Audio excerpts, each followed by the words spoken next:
Good morning, grade 4 Sunflower. Good morning, Teacher Shay. Please stand up for our prayer.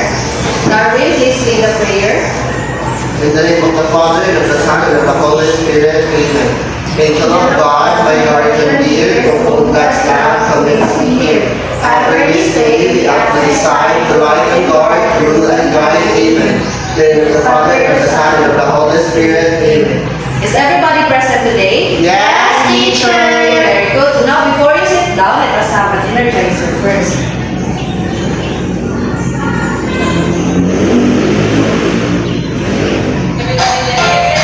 Okay, just follow the steps on the video. Shake them, just like this. Shake them, just like this. Shake them, just like this. And throw your hands. Wiggle them, just like this. Energy, Irene. Wiggle them, just like this. Wiggle them, just like this. And throw your hands. Just like this. Just like this.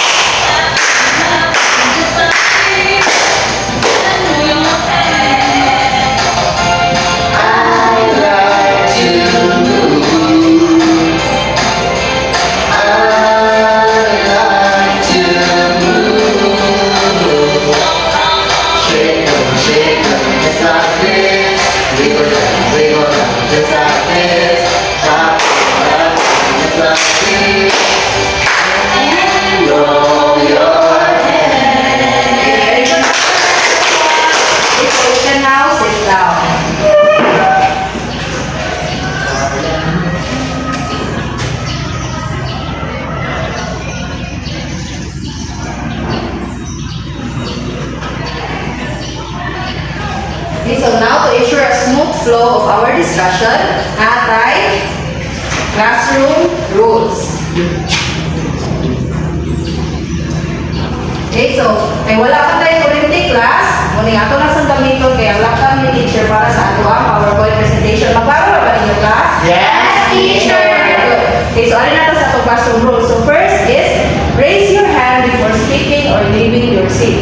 So, kung ganahan mo istorya, ganahan mo mutubag sa mga questions ni teacher, erase lang na yung hands ha. Kung ganahan sa mong gawas, like mag-CR ba mo ron, panangit sa mudaan ni teacher, erase lang yung hands.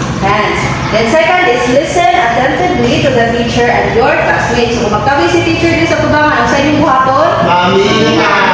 Kung mo answer inyong classmate, ang sa buhaton? Respect! Okay, then, inyo sa paminaw na inyong classmates, hindi mo magtabi nila dito ha. Then third is follow instructions carefully and safely. So kung saan man gali ang ipabuhat ni teacher ninyo, i-follow din ninyo ang rules. So dapat, like kung mag-experiment takay, be safe always. Dahil, keep your workspace tidy. So every after our activity, dapat inyo lang reviewhan inyong mga area. Then last is treat classmates, teacher, and materials respectfully. So we have to respect everybody. Nakuha na ba ang tanan ng classroom rules, class? Yes, teacher! Okay, so bago mo proceed na task, ha? So I have a diagram here. So all you have to do is to observe the diagram. Inside inyong nakita. Okay, so tanawan ninyo ang tawag class. Okay, nakuha na ninyo ang nasa diagram? Yes, teacher! Okay, so unsa may inyong nakita sa diagram? Unsa inyong na-notice? Na-eyeshadow, teacher! Eyeshadow, unsa pa? Na-sun. Okay, so based din sa picture, tanawan ninyo, asa pinakataas ang shadow? Sa patulong. Okay, din asa mas siya pinaka-short? Sa counter. Okay, so ato lang ibawon later kung sakto ba yung mga answer. So karon mo proceed sa ato ang first nga activity. So I will divide you into two groups. So kanina ang group 1 then kani ang group 2. So ang ato activity nga buhaton is actually this is an experiment. So ang materials nga ato ang gamiton kay flashlight, notebook, o clear na plastic, may inyong gamiton, tapos paper para inyong isuwat inyong observations o kining pens. So, diba? Sa tamo kagsakagsak ang paper. Okay. So, ang buhaton ninyo is ang una sa grupo ang ubaro para mo-perform. So, sa first group, ang inyong gamiton is ang notebook. So, naikusa sa inyo ang ubaro 5 steps away from the wall na mag-fold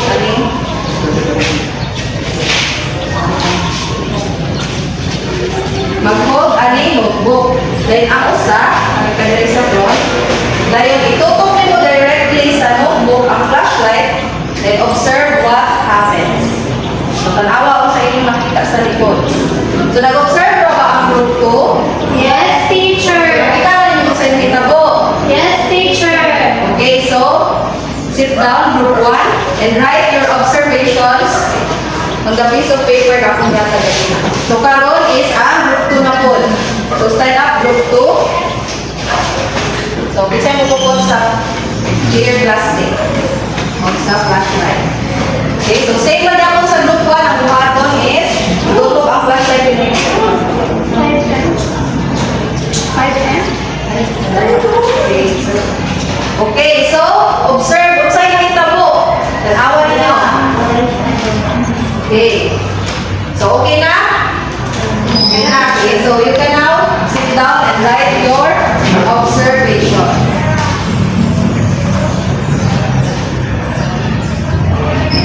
Okay. So, naka-write na class.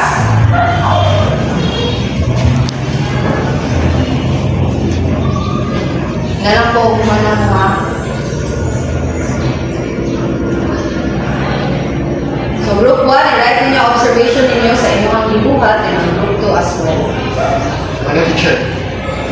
Okay, so you can now pass your papers.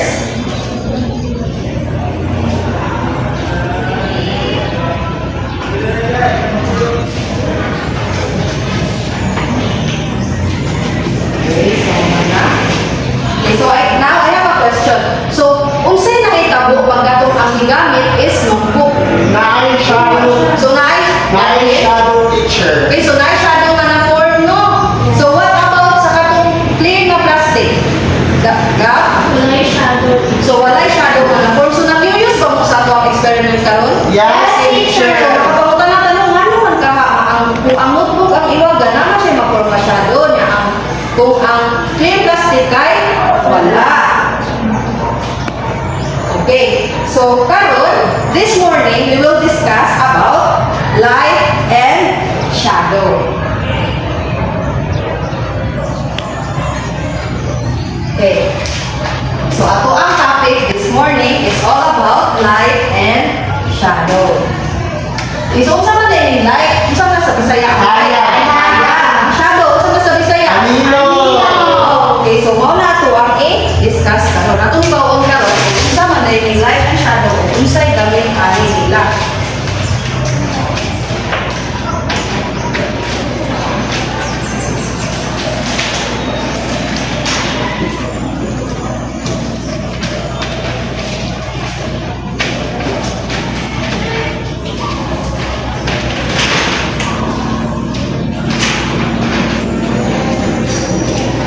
Okay, so light and shadow. So what is a shadow? So a shadow is a dark area formed when straight light rays are blocked by opaque objects. Unsa man ni opaque objects? Kanang objects na dili transparent. So mo to ang nakita mo sa notebook. Ang notebook ganina sa itong experiment, transparent ba or dili?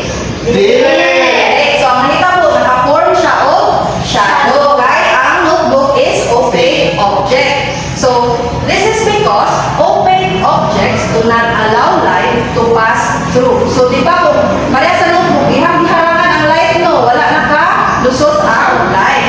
So on the other hand, transparent objects can form shadows because they let light pass through. So kung sa tuwing kay tabog sa clear plastic, na wala siya shadow na na-create, ang light makalapos raman niya.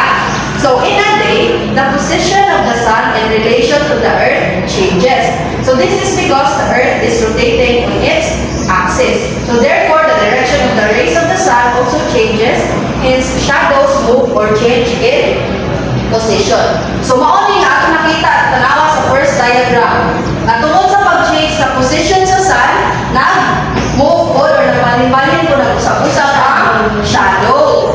Okay, so as the sun rises in the morning, so parihaan yung nakita din sa first na nasa diagram, or sets in the afternoon, ini mahitabo po din sa last, it is low on the horizon. Its light rays are slanted as they hit the ground, so no longer shadows are formed. So when the sun is high or nearly above the horizon, the sunlight strikes the ground nearly at the right angle, so shortest shadow is formed. When the sun is directly above the horizon, the light rays of the sun strike directly above the object, so no visible shadow is seen on the ground, since the shadow of the entire body with its footprint. So mo rin naitabog din sa ato ang paired na picture. So since tama din sa babaw ang sun, so ang light niya is padungsad ubos. So mo rin ang anino kay na subay na sa kurma sa kahoy. Okay, so nakadepende sa ang gitaskon or gimukon sa ato ang shadow sa angle sa sun. Kung asa siya dapat naka-position. So before watches and clocks were invented, people depend on sunlight to know the time. So nakaibaw mo kani nga sa unang panahon nga ang mga tao nga wala pa ito na uso ang mga relo para may buwan na kung saan ang urasa sa adlaw kay ang sun. Marami ng shadow mo ilahang basihan. Nakatry na ba mo anak class? Teacher. So the sundial tells time depending on the position of the sun's shadow during the day. So kailan mong sundial? Wala, Teacher. teacher. Pagkipunta mo picture sa sundial na kung siya murag maoy ka na, orasan nila sa una. Then ang ilang basihan is ang light o ang shadow. Light ikan sa sun o ang shadow. Kung ang sundial. Nagawag siya na, asya yung murag kaway din sa tunga. Tapos asay tayo ngayon na asya'y shadow. So mga depende ang mga ibaw na rin sa tabok kung saan ang orasan. Okay, so nasabtan na ba ninyo ako ang discussion karong class? Yes, teacher. Okay, so since nasabtan naman ninyo ako ang discussion karon, nasabtay another na activity. So, I will group you into two groups. So, gusto na sa nakakang grupo, magka-grupo na sa si Danilo, si Irene, and si Gato, si Darwin. So, each group will receive a diagram showing the shadow length at different times during the day and an answer sheet. So, magkatag po ninyo ang diagram and answer sheet. Okay, so the group will observe the diagram and answer the questions on the answer sheet. So, dala ang diagram ng answer sheet. Kamu may grupuan ka o kamu may group.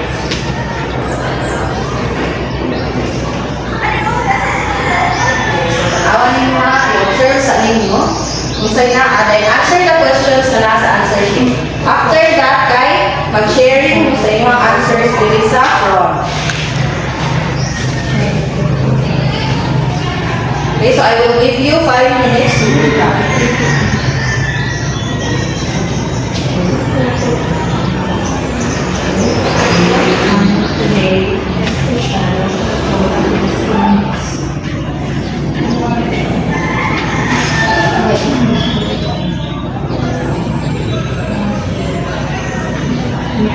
What time is the shadow first?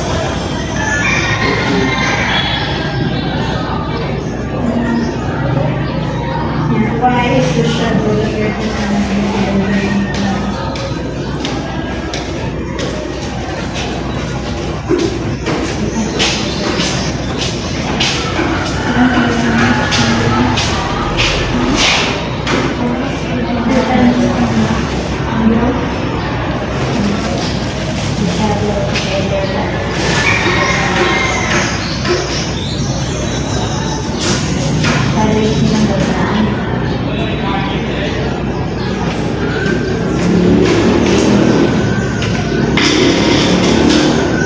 Are you done?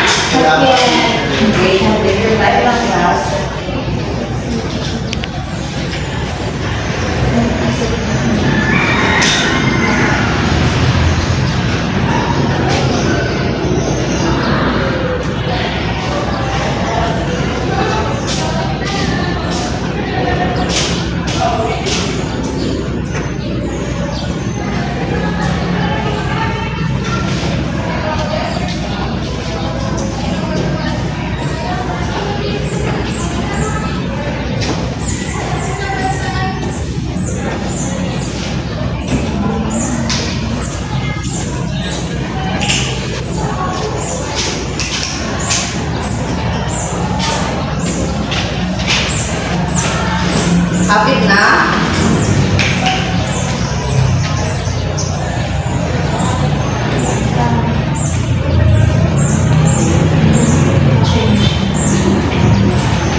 2 kay ang group 1, then sa numbers 3 and 4 kay ang group 2. So read the question and the answer. The number 1 question, at what time of the day is the shadow of the pole at its longest? Why is this so? 3 p.m. teacher. Okay. Number 2, Next. at what time is the shadow shortest? 12 noon, Okay, why? because it depends when the sunlight strikes the ground, so the shadow form is short. Okay, very good. So tupakpakan ng group 1. So group 2 na humana mo. Okay, so share your answer. So number 3 and number 4 na question. So number 3 is, why is shadow the shortest or not visible during night? Okay. Because it is soar high, it only fits on its footprints or in ground. Okay, very good. So next question. What did you observe with the position and length of shadows at the correct hours of the day? Okay. At 6 a.m., the shadow at the right angle, wherein at 3 p.m., each shadow reflects the light. The central remains each shadow according to the rays of the sun. Okay, so very good papakita mo ang organization. So sasagot sa pang-discussion mo guys, nakuha na dyan nyo ako ang mga open-ended questions. So now, good job na ng class. Okay. So Gabriela, good job. Good job. I'm sorry. Okay, Darwin.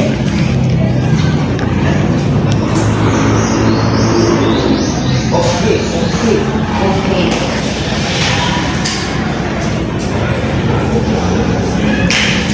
Okay, so Aya and David. Okay, good job everyone. So karon, ready na ba mo para sa ato ang quiz? Yes, teacher! Okay, so ako na nag-yes also. Tara ang ato ang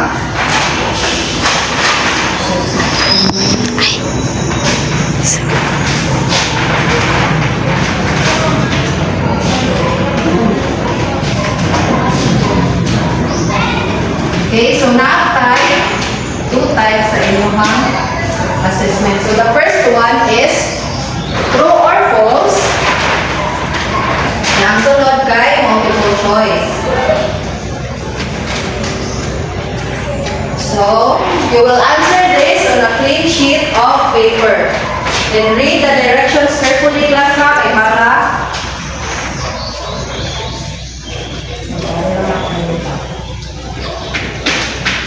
maglaro na ba, class? Yes, teacher! Okay, so general instruction, read the directions and questions carefully. Write your answer on a clean sheet of paper and answer them directly. So, first is true or false. So, write T, the statement is true, and F, if it is not. So, sabi isuwat kung true ang statement? T! Kung false? F! Okay, so the next, the letter B, choose the letter of your answer. So, answer lang directly ha, letter lang yung isuwat. Okay, so you can now start answering.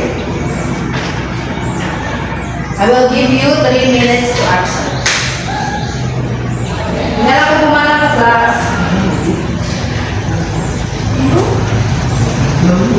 Nara ba yung pilog lapis tanan? Yes, teacher. Okay, so pag-iwan lang mo pala ha, inahan yung system.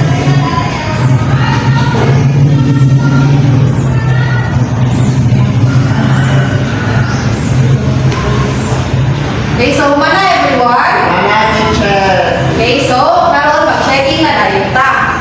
So, kanang kamo like check sa inyong answer sa and be honest. Okay, so sa first. So number 1, shadow is a dark area formed when straight light rays are blocked by opaque objects. So T or F? A! Who says T? Who says T? True. Isa. Isa ba na yung false kanina? Good job, Okay, teacher. so sila. So ang correct answer guy, true. Shadow is a discussion. Shadow is a dark area formed when straight light rays are blocked by opaque objects. So may naka-check sa number 1. Sila, teacher! So number 2, the changes in the position and length of shadows depend on the angle at which the sunlight strikes the object to the ground. So T or F? T!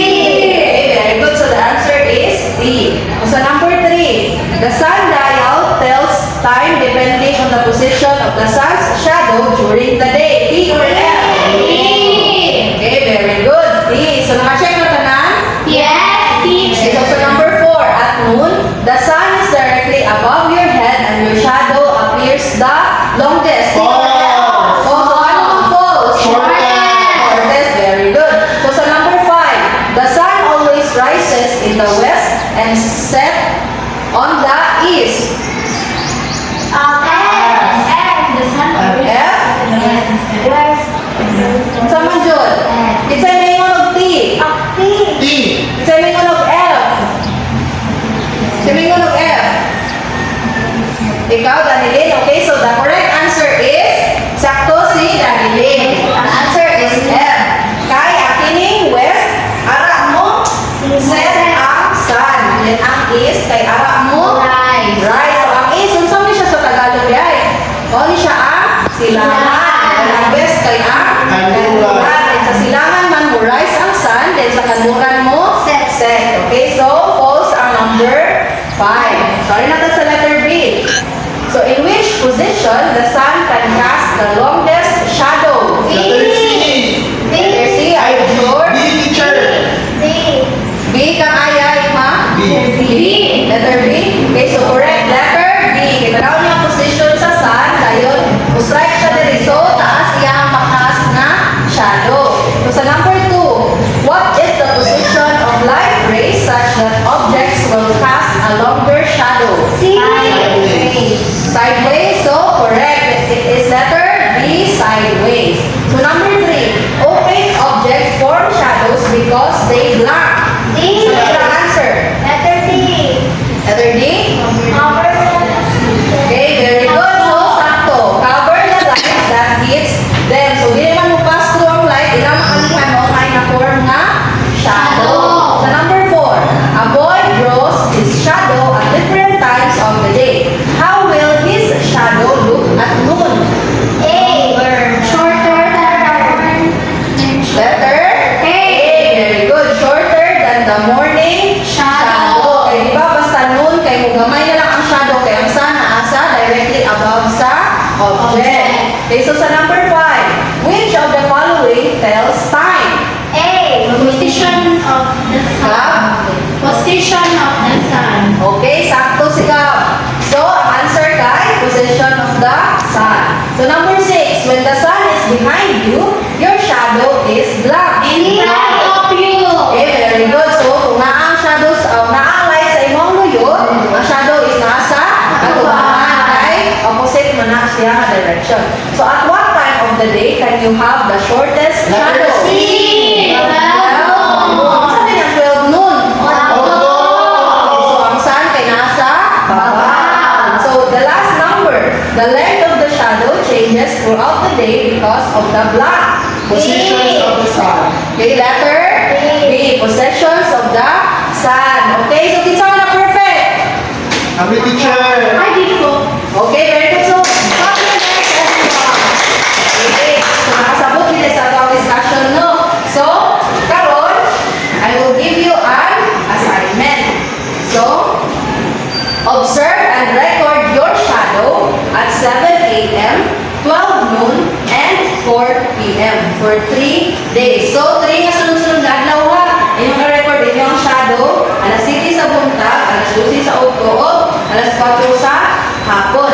So, write this on your assignment notebook and submit next meeting. So, ang atong next meeting since Thursday pa man ron, dayon 3 days consecutive man. So, sa Monday ninyo okay, so sa itong orasan ninyo record ninyo ha? Alas 7 morning, 12 p.m. Okay, very good. So, asa ka nito isuot ninyo assignment? sa assignment notebook. Okay, very good. Okay. So, karon to end, before we end our class, so sa atong i-discuss karon na light and shadow, unsa man ka may importance ani niya sa ato ba? Like sa light nga ang source niya is ang sun. Dayon, ang shadow is nooy ato ang mahimong inanan like sa time sa una kung unsa na orasa. So unsa man ka importance ani niya? Okay?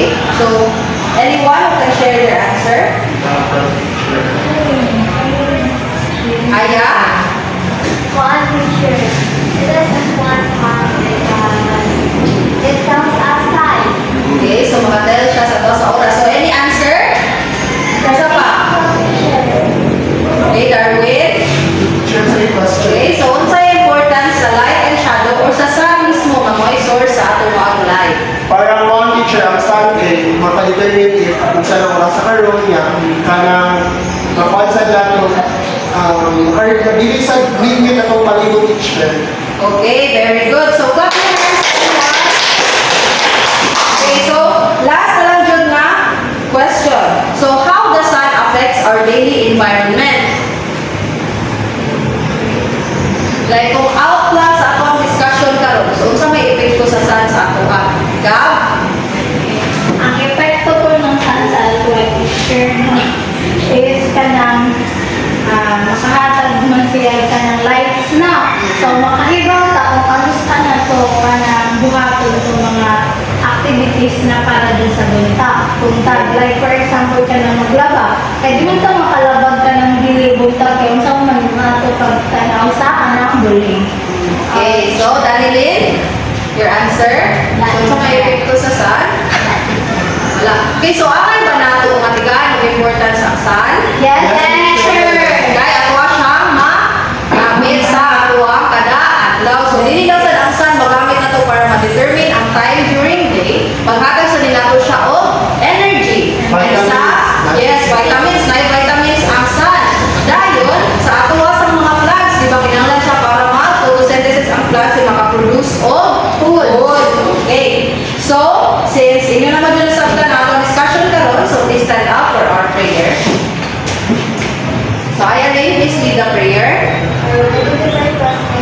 yes, we are ready to pray. In the Father, Son, and Holy Spirit, amen. And in the Father, Son, and Holy Spirit, amen. Okay, so goodbye and thank you, grade 4 San